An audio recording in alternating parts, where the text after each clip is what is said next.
And the economy. It looks though like that event out of Houston is getting ready to get started here as police are stepping up to talk about the investigation for a missing 11-year-old girl, Audrii Cunningham. Let's listen in here live, raw, and unfiltered. Today we're here to provide some updates on the search for 11-year-old Audrii Cunningham, who went missing on Thursday of last week. I'm also joined by Polk County Sheriff Byron Lyons and Polk County District Attorney Shelley Sitton. I want to say that investigators are following active leads based on tips and evidence that we have gathered. The videos submitted to investigators by the community have been very helpful. We're looking for and asking the public's help for additional video on FM 3126 that shows the highway. This video would have been on Thursday, February 15th, between 6:30 a.m. and 8 a.m. So again, that's video from FM 3126 on Thursday, February 15th, between 6:30 a.m. and 8 a.m. that shows the highway. I also want to announce the Polk County Crime Stoppers reward has been increased to $10,000 for information leading to the arrest of the person responsible for Audrii's disappearance. We are asking the public, based on the evidence that we have been getting right now, to stay away from Scenic Loop FM 3277 unless you have a need to be there. That is a potential point of interest in this investigation. We've had a lot of people driving down there. Please stay away. Let the investigators do what they are doing and our volunteers that they are doing so that we can bring Audrii home. We also want to say that we're thankful for the Polk County District Attorney's Office for their continued legal advice as they provide that to investigators in this continued search for Audrii. The investigators have given McDougal, who was arrested Friday on an unrelated charge, several opportunities to cooperate, and we remain hopeful that he will begin helping in this case. Now, we also want to address some rumors that have been circulating. McDougal is not required to register as a sex offender.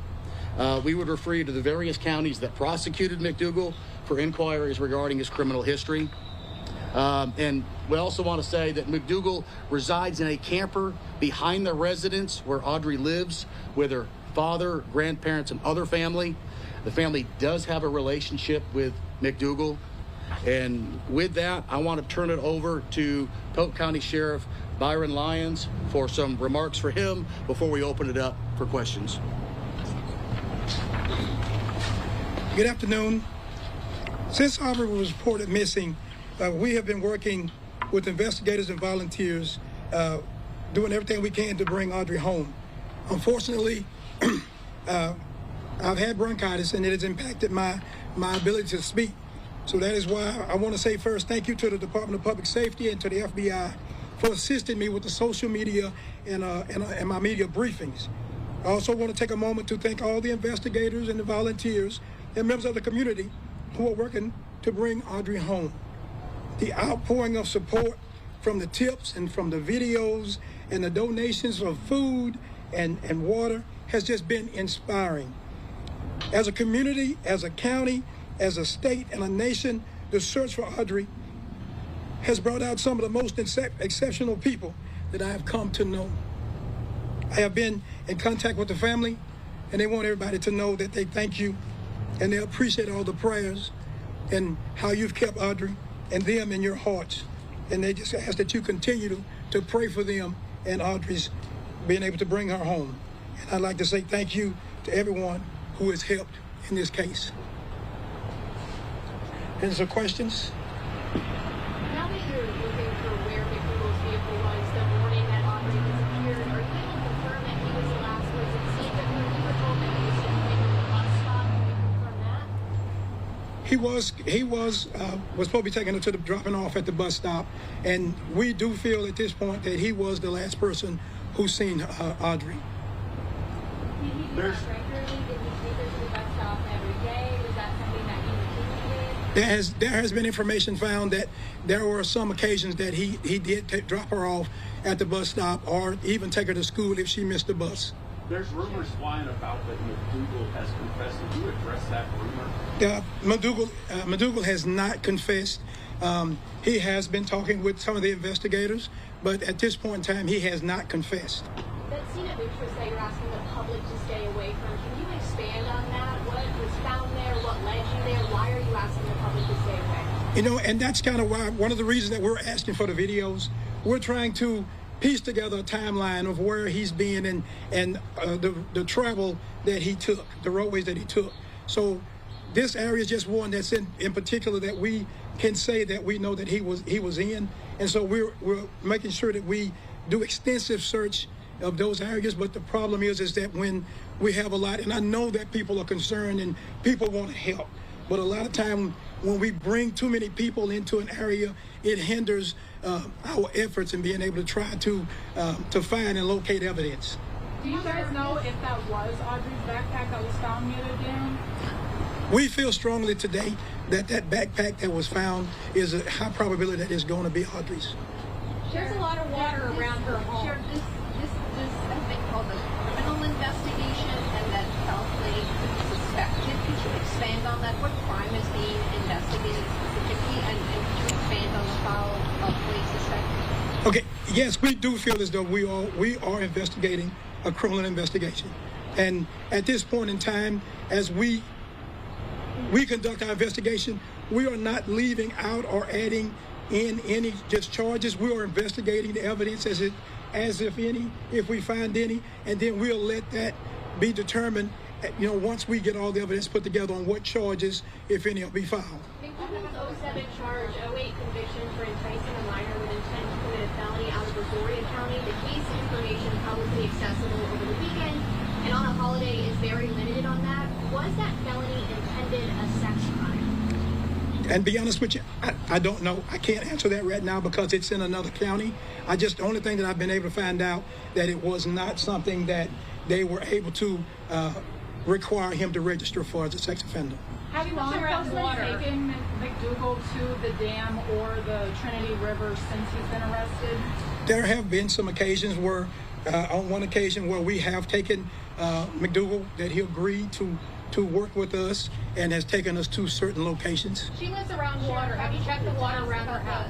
I was hoping to ask about the email that was sent to parents on Friday, letting them know about the disappearance and letting them know and asking them to provide videos they were talking about. That email says that it asks parents to look for videos starting at 3 a.m. on Thursday. Is there a possibility that Audrii Cunningham could have disappeared sooner, before the 7 a.m., which was the time that she was reported? No.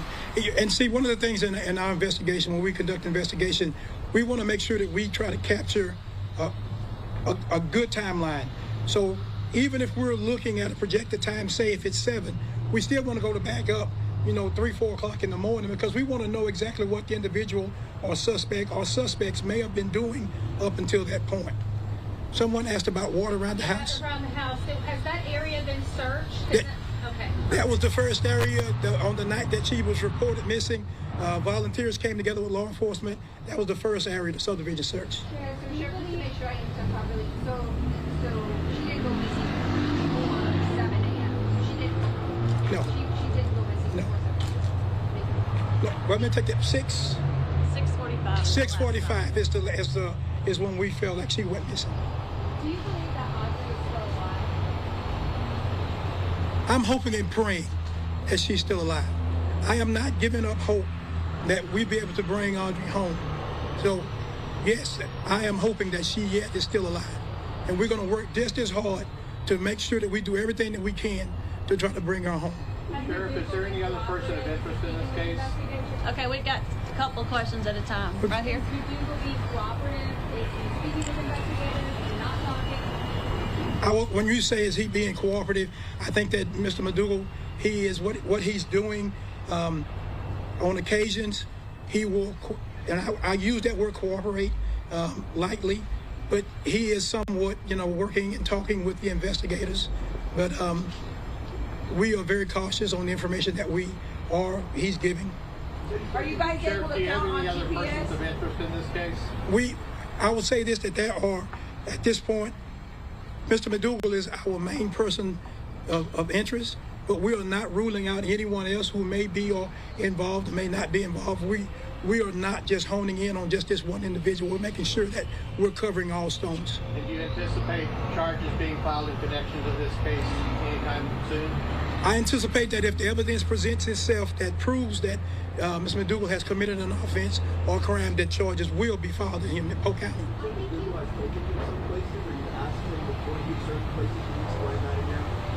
So in speaking with the Rangers, we're just asking them, hey, take us to where, in any places that you think or where you may have been. And so he has done that on one occasion. I think you hinted at the answer to this, but we've had a lot of community members approaching us saying they want to volunteer to help search. Is there a place for them in this search, or do you really need them to step back and let you guys do your job? Okay, and kind of like I addressed in my opening statement, is that I am so grateful for those who have came out and volunteered, raised their hands to want to participate. And yes, the volunteers have been great and have been very valuable to us. But one of the things that we have to do is that we have to limit and we have to make sure that we don't overdo it. Because remember, we are yet still, while we try to bring Audrii home, we are yet still making sure that if there's evidence or if there's anything that we need to capture or anything that we need to be able to retain, we want to make sure that we don't have so many people that we damage or destroy evidence at the time. So the way we are today, we had the volunteers meeting over at Tigerville's Park. And then as we needed them, we would send an officer over to get those folks and then take them into an area to help search. And to follow up on his question regarding the location where McDougal took you and other authorities, could you share that location and what it's there? At this time right now, we don't want to share locations that he's taken us to, other than to say that there are multiple places of interest that we have gone to and have made searches, and I'm sure before this day is out, we'll be searching other locations. Because he did not find something, can you provide more context on why he's taking you to those places? What is he saying when he takes you there? Just, oh, this is where we drove? Or... And really, when it comes down to it, I wasn't there with those officers, and so I can't answer to exactly what was just said, other than these are just places that he instructed them to go. Has McDougal made a claim that he drops her off at the school bus? No. Was something recovered, Sheriff, from those locations? Is that where the backpack was found or other items were found? The only thing at this point in time right now that I can speak to for sure is going to be that backpack. So do you think he's giving you false leads? You know, and that's the thing, is that we have to just continue to work all the leads that he's presenting to us. Whether or not they're false or not, it depends upon how it works out and how the investigators are able to put those pieces together. Are you guys able to come with cell phone records, maybe, like where he could be? We are working with every tool made available to us, whether it be cell phone, whether it be video, which has been an awesome tool for us. We are using every tool made available to us to try to piece together a window or a picture of where he may have gone. I'm sorry, just to clarify, is he acknowledging that she never actually made it to the bus stop? I'm sorry, repeat that. Just to clarify, is he acknowledging that she never actually made it to the bus stop? At this time right now, he has not acknowledged that, whether or not she's made it, whether or not he dropped her off or she made it to the bus stop or not. Has he admitted to leaving the house with her? Yes. Can you clarify that location where you're telling people to stay away from? It's called the Scenic Route, just the name of it, where it is. It's off of the Scenic Loop. It's the, well, let me say this. It's in the Scenic Loop area there near Tigerville Park. If I say on national television, don't go to this specific location, kind of defeat my purpose. But I am saying that there are officers that's in the area who are instructing people or directing people away from those areas. Please work with those officers if they ask you to turn around or they ask you to go into another location while they would search those areas. Sheriff, you mentioned that he admits to leaving with Audrii Cunningham, and now we know she's missing. What else do you need to charge him for a crime? Because the child is nowhere to be found. Well, our thing is, and the district attorney's here, one of the things that we must do is that we must not jump to conclusions. We want to make sure that we take all the evidence that we have collected. Yes, he may have been the last person with her, and yes, she is missing at this time, but we want to make for sure that whatever evidence that we collect and that we place on an affidavit today is going to be something that's going to hold up in the court later. It does us no good to prematurely charge him now, and then 3-4 months from now it get tossed out of court because we were moving too fast.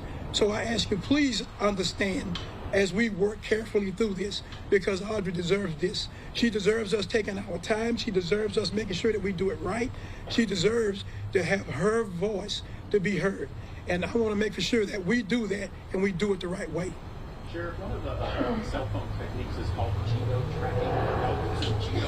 One of the cell phone techniques is called geo-tracking. Are y'all using geo-tracking? I will say this. We are using every tool made available to us to be able to work cell phones and videos and video to be able to try to track his movements that morning. Has any other person of interest come to fruition and have they been eliminated? There have been other persons that we have certainly have looked at, and at this point in time, we're not ruling anyone out. You know, at this point, we are still, it's an active investigation, and everybody's going to be looked at, everybody's going to be maintained until we can definitely say for sure either you are or you're not a party to this investigation. What are the details about his aggravated assault charge that he's currently in jail for? Can you expand on that? The details, what I can go to in on that it was an aggravated assault that took place August, I believe, and that in that investigation there were some, during that investigation, there was some circumstances that took place that would not allow us to be able to arrest him at that time, and he would not cooperate, would not basically lawyered up, would not talk with the investigators. But on I think Saturday, Friday night, whichever night he was arrested, he did make the statement to that offense, which at that point in time he was arrested for. What was the offense? What is he accused of doing? It was an aggravated assault. He assaulted another individual. Male or female? Male. We've also heard that he has, obviously a violent criminal history. There's also rumors out there that he has affiliation with the Aryan Brotherhood. Are you able to confirm that? We have heard those same things, and we've been told that there is an affiliation with the Aryan Brotherhood. Those are some things that we will come back after we're able to get Audrii located, and we will tie those things down to prove whether or not he's affiliated or not. Are you guys doing an extensive search for any evidence in the house, the RV, the home itself? Those things have been done. Yes, ma'am. Time for 2 more questions. Have you talked with Audrei's dad or family members? Yes. Are they cooperating? Very much so. Can you expand a little bit more on the relationship between Audrei's family and him? I know you mentioned he lives in an RV on their property, but were they friends prior, anything like that? And for this to be our last question, to answer your question is that basically the way it was explained to us is that he was a friend of the family, a friend of the father, and he was allowed to live there in a trailer behind the house, and he was a friend of the family's. And basically that's why he was there, allowed to live there. I appreciate what everyone has done. I appreciate your helping us get Audrei's story out there. And thank you so much for your diligence in this. And I ask you, as you continue to work with us and allow us to tell Audrei's story, allow us to work this investigation properly and understand when it doesn't go or doesn't appear to go the way that you feel it should. Trust us that we're getting it done, and we're trying our best to do it the right way. Thank you. I appreciate it. Thank you for your service and your officer service. Thank you. All right, listening in live here to this update out of Livingston, Texas, as the search for 11-year-old Audrii Cunningham continues now 5 days after she was last seen. That was last Thursday when she was last viewed by anybody. And we also have a tweet here. You heard a lot of questions there about the actual search efforts for Audrii, but also about the individual who has been arrested and is a person of interest in this investigation. Going to pull up this tweet here. This is from Fox 26's Abigail Dye.